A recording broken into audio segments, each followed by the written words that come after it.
Welcome to Not Milk Never Milk. Subscribe if you're lactose intolerant. You begin by melting the chocolate correctly so it sets glossy and smooth. Chop 300 g into 1 cm pieces. This shortens melt time and prevents scorching. Once done, use a double boiler or microwave in 30s pulses, stirring each time to avoid hot spots. Make sure to heat to about 45 degrees for dark, then cool to 28 degrees 30 degrees before tempering. This controls crystal formation for snap and shine. Meanwhile, line a tray with parchment and prepare your measured dry fruits. Once the chocolate reaches working temperature, fold in your dry fruits.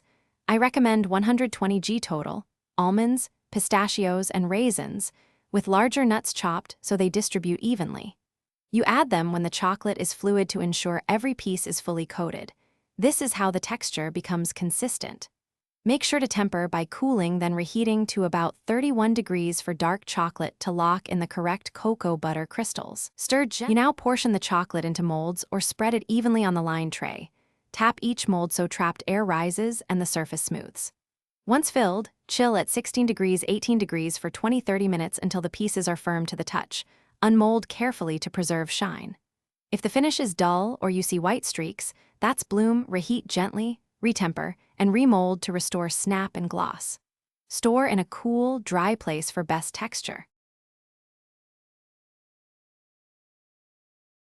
Thanks for watching. If this was helpful, leave a like and consider subscribing. See you next time.